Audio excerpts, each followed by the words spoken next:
Which Texas school district has the nicest sports facility? I'm Charles Blaine, and this is Texas Tomorrow.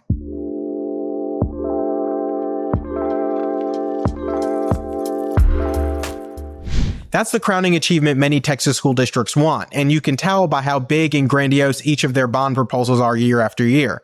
So this coming May, school districts across the state have close to 100 bond propositions on the ballot. For contrast, in November, 19 school districts put up 35 bond propositions across the state. 20 of those propositions failed, which is unusual as school district bonds usually have a lot of support. Now this May, 89 school bonds are on the ballot, totaling $12 billion. DeSoto ISD is asking for $200 million for sports and campuses. Hayes CISD wants $970 million for school buses in schools. Dripping Springs is asking for $402 million, and Salina ISD is asking for $2.2 billion. Now, according to the Texas Bond Review Board, over the past 5 years, school districts have consistently accounted for the highest amount of tax-supported debt. Now, while cities and water districts accounted for the second and third highest amounts respectively, school districts accounted for 39% or $130 billion of all local debt in Texas. And cities accounted for 31% or $103 billion.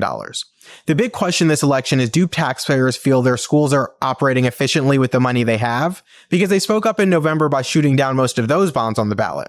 But will that sentiment continue? School districts have spent a lot of money this year talking about how little money they have. And the thing is, Texas is a national leader when it comes to local debt. And as the debt grows, so do debt payments that school districts and cities have to make.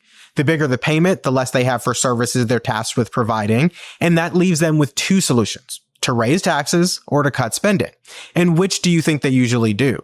Raising taxes is easier because they can ask for forgiveness and blame a number of other factors, from the economy to inflation to natural disasters, as to why they need more money. But when it comes to cutting spending, they have to cut programs, which means coming to taxpayers and ending programs that they probably shouldn't have started to begin with, but that nonetheless people have grown to value.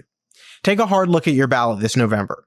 Some of you will have local elections for mayors and councils. Others will be staring at a lot of local debt, whether at the school district or the city level. But it's debt that you have to pay for down the road. Bonds are nothing more than a delayed tax increase, borrowed money that your future taxes will pay for. So rather than automatically voting yes, take a second to consider if that's what you really want and if that's what your community needs. The last day to register to vote is April 3rd. Early voting is April 22nd through 29th, and Election Day is May 3rd.